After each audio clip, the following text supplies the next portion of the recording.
named John Henry. But before we start, I would like to go over some vocabulary terms that you may not know. The purpose for recent reading today is to listen carefully to find out if your predictions are correct. The first word is challenge. Challenge means a difficult task or problem. Compete. Compete means to try to be better than someone else at something. Feats. Achievements or deeds that require courage or strength. Solution. Something that solves a problem. Steam. The hot air or water droplets created when water is boiled. And that is it. So now we're going to start our reading. After I get done reading Read Aloud, there will be some questions on the forum. So here we go. In the 1860s, the U.S. was growing quickly. Immigrants were pouring in, and the railroad companies were laying train tracks that would carry settlers west. One of the railroad companies was called the Chesapeake and Ohio, or the C&O for short. The C&O Railroad was named for two bodies of water it was intended to connect: the Chesapeake Bay along the east coast and the Ohio River in the rest. The engineers who planned the C&O Railroad had to overcome many challenges in order to get the trains from the Chesapeake Bay to the Ohio River. But no challenge was greater than this. They had to run their tracks through the Appalachian Mountains. The Appalachian Mountains was like a big wall that separated the east from the west. Sometimes, when the mountains were rolling, more like hills, the CNA workers were able to lay tracks over the top of them. Other times, they were able to lay tracks that zigzagged around the mountains like a snake. But some mountains were too tall to go over and too big to go around.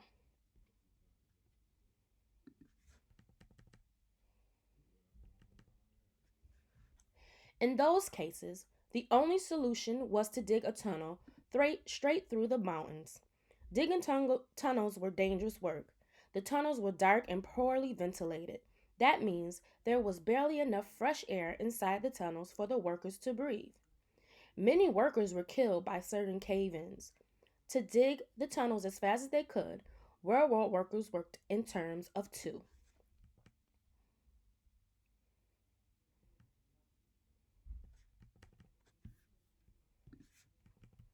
One man would crouch down and hold a steel pike.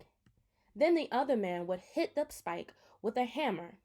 The first man would twist the spike as much as he could. Then his partner would hit the spike with the hammer again. The two men worked together, banging and twisting until they had driven the spike deep into a rock. They would not pull out the spike more to another spot and start digging a new hole. After a while, the rock would be full of holes like a piece of Swiss cheese. Next, the dynamite men would take over. The dynamite men would pack dynamite into the holes and and detonate the explosives. Kaboom! The explosion would break up the solid rocks into rubble. The workers would haul away the rubble, and then they would start digging again. To make a hard day work go by faster, the railroad workers used to have contests.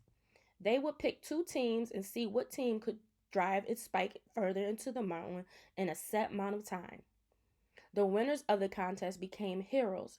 People would tell their stories about the still diving men and their amazing feats.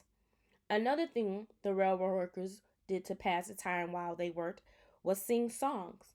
Sometimes they would even sing songs about other still driving men.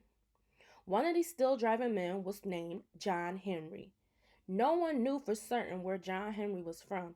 Some said he was from Georgia, some said he was from Tennessee, others said he was a Virginia man. As it turns out, it seems likely that he was a former slave. He seems to have started working on the railroad sometimes after the end of the Civil War. For years, many people thought John Henry worked on the Big Bend Tunnel on the C&O line in what is now West Virginia.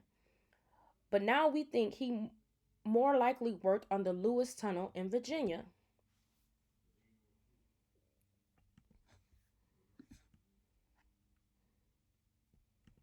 One thing we are sure of is that John Henry was a legend among railway workers. They sang songs that tell story about how he was born with a hammer in his hand. John Henry became known as the most courageous man who ever worked on the railroads. Even as a young boy, he could do the work of men. They said he had never been defeated in the steel driving competition. They said he hit the spike so hard that the spikes flew through the air. They said that Henry could swing a 10-pound hammer from sunup to sundown and not even get tired. At first, all of the work on the tunnels was done by hand by workers like John Henry. Eventually, they began to change.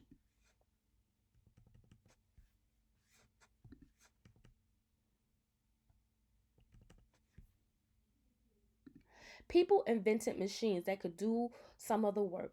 One of the machines they invented was a steam drill.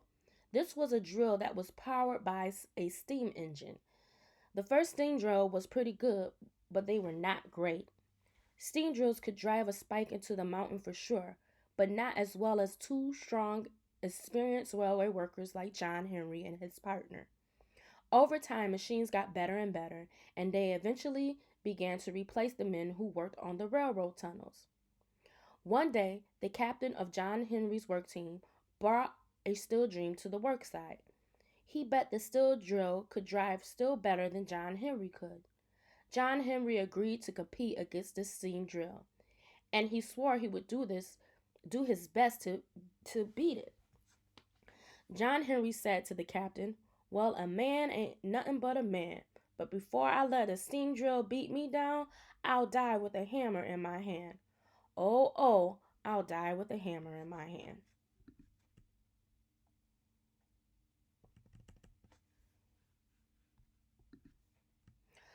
One of the bosses blew a whistle. John Henry went to work, driving still the old fashioned way, with the hammer and the spike. The captain started up the steam drill. It rattled along beside John Henry, bleaching steam and banging away at the mountains. The man and the machine worked side by side for several hours. Then the boss blew his whistle again. The bosses took measurements and then they announced the results. John Henry had driven his spike a total of 15 feet into the mountain, and the steam drill, it only drilled 9 feet. John Henry had won. He had beaten the steam drill. Now, the man that invented the steam drill, he thought he was mighty fine.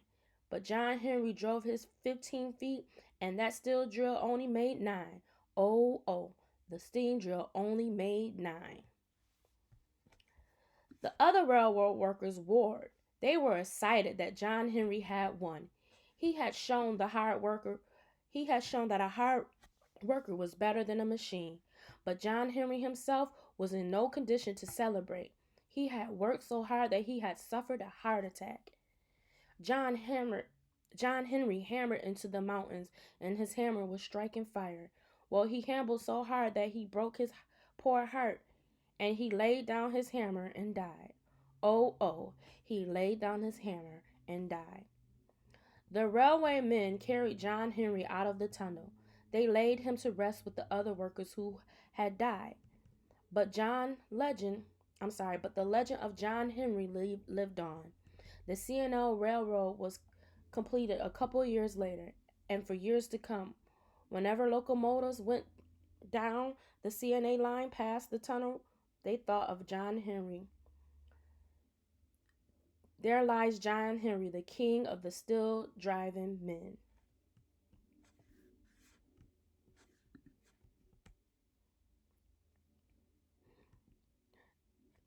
They took John Henry down the tunnel. They buried him in the sand. And every locomotive a roaring by says, "Yonder lays a still driving man. Oh, oh, yonder lays a still driving man."